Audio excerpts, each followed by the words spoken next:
Hey guys, I just watched Andre Meadows' review on Rise of the Ninja Turtles, and from what I could tell, just looking at Wikipedia and then listening to what Andre had to say, we do have one full-length 22-minute episode, but everything else is kind of broken up into about 10 to 11-minute shorts that get sporadically shown throughout the day, on Nickelodeon and on demand, either through your cable provider, in this case mine being Comcast, and or in some cases people might have TMNT or whatever, and it's also on the Nickelodeon.com and stuff like that. Rise of the Ninja Turtles. Now I believe I've talked about this already, but after listening to what Andre had to say, I still stick by what I talked about. But I think one thing that Andre brought up about the Rise of the Ninja Turtles, and this is true, is Nickelodeon is going by an established lore in Ninja Turtles that was established back in the 2K3 series. What that is the fact that there is a multitude of dimensions of the Ninja Turtles. And like I said, this was established in the 2K3 series, mostly the movie finale Turtles Forever.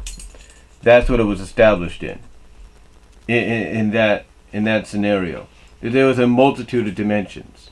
So Nickelodeon decided to play with that later on with the CGI series. And obviously with the CGI series, by basically saying that, yeah, this is the Ninja Turtles, but this is a different dimension that they live in, because they did like one or two crossovers with the 1980s to 90s Turtles that were done by Fred Wolfman Studios, or animated and done by Fred Wolf Films.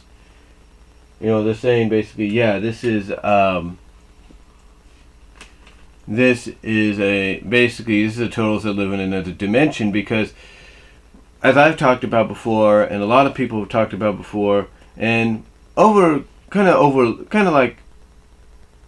not happy about it at first, but then kind of like said, oh, you know what, it's, now that we understand it's a different dimension, we can accept it. But yet there are still fans that are still upset about it, or still not happy about this decision that they went with. And that is the fact that in this dimension, the Turtles were a bit younger. Well, they weren't younger, but the one thing that really threw people off was the fact that April and Casey were reduced to teenagers. So from this story standpoint, it's more logical that they would be allies of the Turtles and know the Turtles very well if they sort of grew up with them.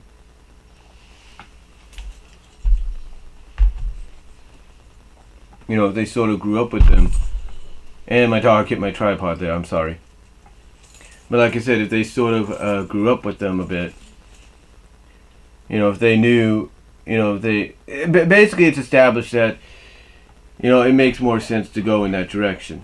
Now, like a lot of us, when that came out and we saw that idea being presented and how the Turtles were going to be presented at first there, like Andre pointed out, not a lot of us were too happy about this direction.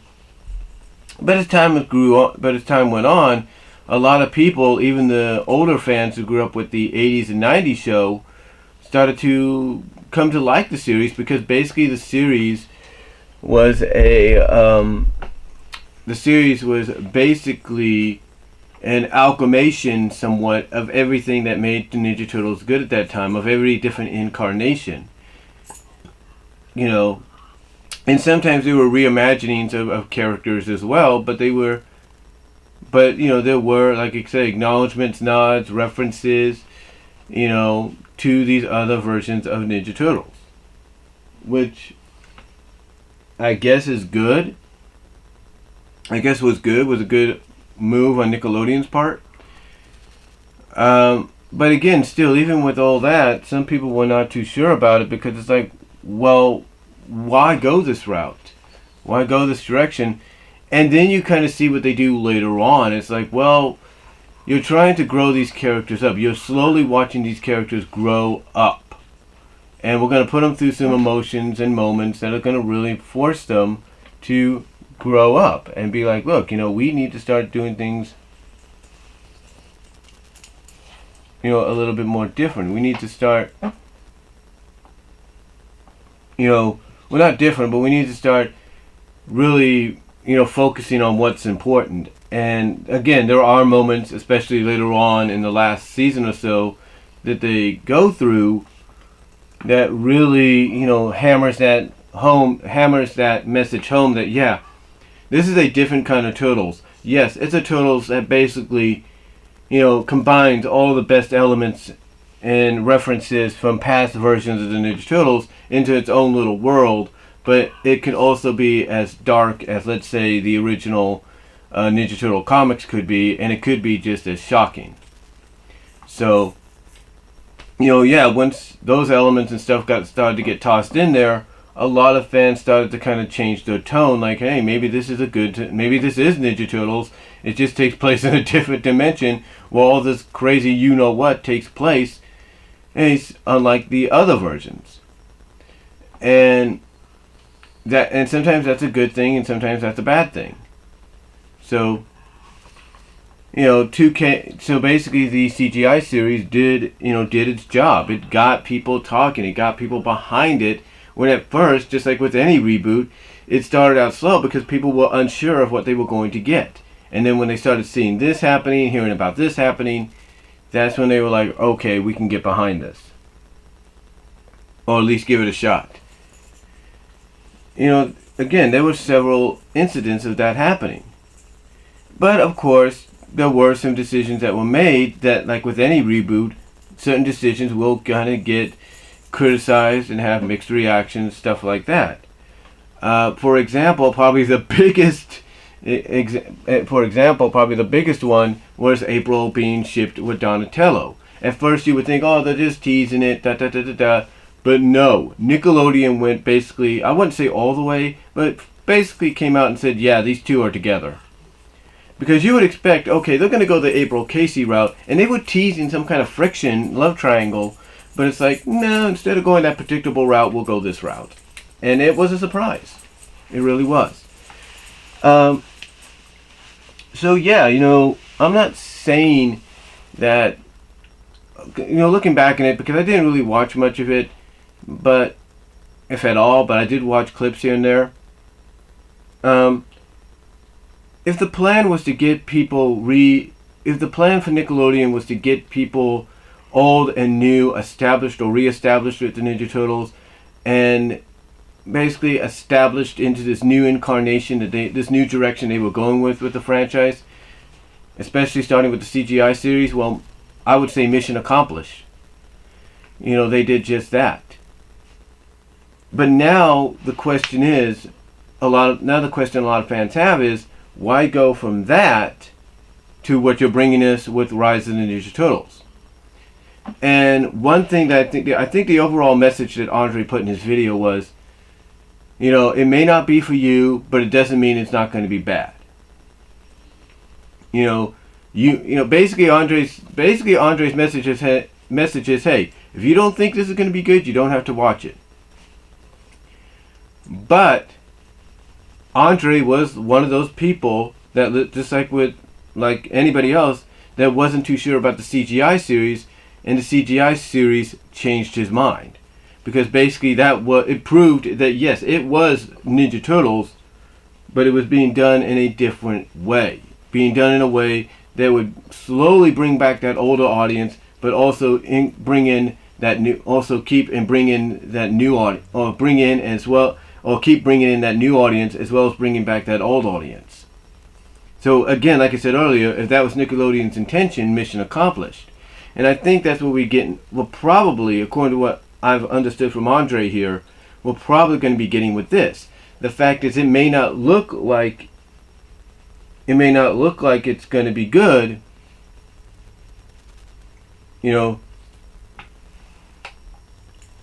Like, at first, it may not look like it's going to be good, but it basically, as time goes on, it might surprise you. One of the things that Andre pointed out, and a lot of us probably figured this was going to be the case down the line anyway, even though the series had not yet premiered. And, this being Ninja Turtles, of course you're going to have to probably do this, or at least find a way to establish this, is one of the changes they made was Raphael being the leader, but any longtime fan knows that Leonardo's the leader. Leonardo's the chosen one by Splinter. So, from what Andre said, and again, a lot of us probably knew this was going to occur, even though we didn't have to watch the series, or even wait for the series to premiere in some form or fashion, to know that the creators are going to play with the idea that Raphael is going to start out as the leader, but slowly is going to transition into maybe a second in command, while Leonardo takes over that leadership role as as established in any other Ninja Turtle lore, or version of Ninja Turtles, that Leo's the leader. But the way they're doing it here is they're slowly building, I guess, some kind of situation and story arc to where Splinter's going to be like, Raphael, you're a great leader, but you're letting your anger and get the best of you, and basically because of that, some of your plans don't seem to work out right. But yet Leo always seems to be ready. It's going to create, hopefully down the line, some kind of conflict between the two, and maybe we'll get an episode perhaps that involves them fighting in a contest or something like that, or a series of contests, ninja style, whatever, to basically whoever wins is the leader. That's what I'm thinking. But even if they do that, and let's say they have Leo win, he's not going to be the leader right off the bat. I think what's going to happen is Raphael's going to probably humble himself. Splinter's going to say, that's the signs of a true leader. You can remain the leader, but you got to continue doing that kind of stuff, or you got to keep reminding yourself to be humble and don't let that your anger get the best of you. So I think that's still going to add to a slow progression, though, for Leonardo to become the leader of the team. So that's one thing that Andre says that they're already teasing, is the fact that Raphael is going to start out as the leader, but you could pretty much already see that Leonardo is going to slowly progress and take over that role. Because even though the synopsis and everything says that Raphael is the leader, yeah, he will start out as the leader, doesn't mean he's going to remain the leader.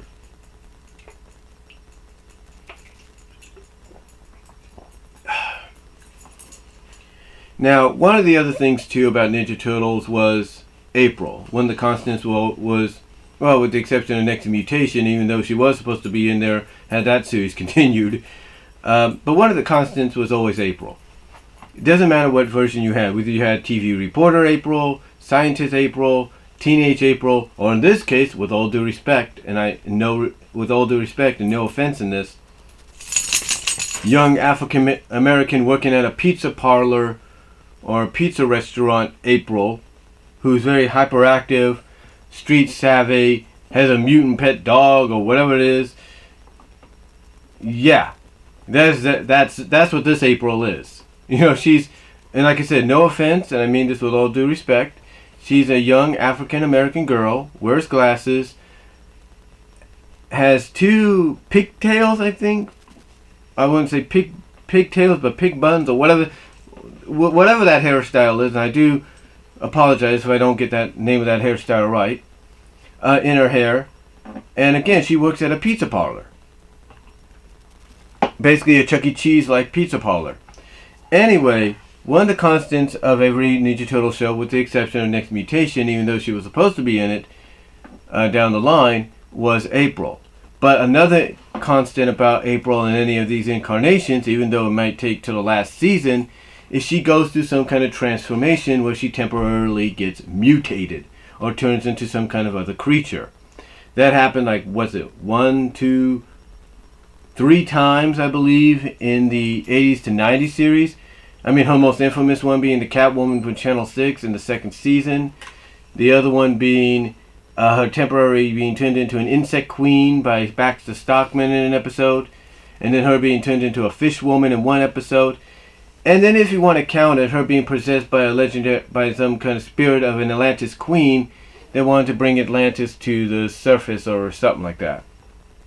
That was always the constant about April, about the show. is that you would have April, that you always have an April there in some form or fashion, but that April would always have to later on, throughout the show or throughout the future seasons, go through some kind of mutation or transformation that would turn her into something else.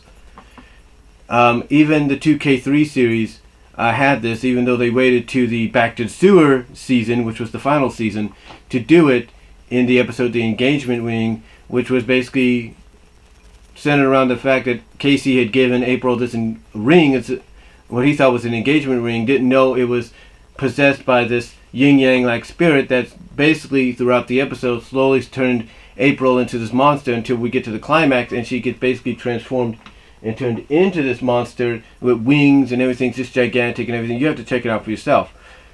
It was very surprising. Well, it wasn't surprising, but it was like, you know, for a lot of us, it was like, well, it's about time you did this. It's about time you went in this direction, and which I thought was cool. And then, of course, you had the 2K13 series, which we find out through her backstory that when her mom, I guess, was pregnant with her, she got operated on or experimented on by the Utrons, and because of that, because of a result of that, April became half mutant.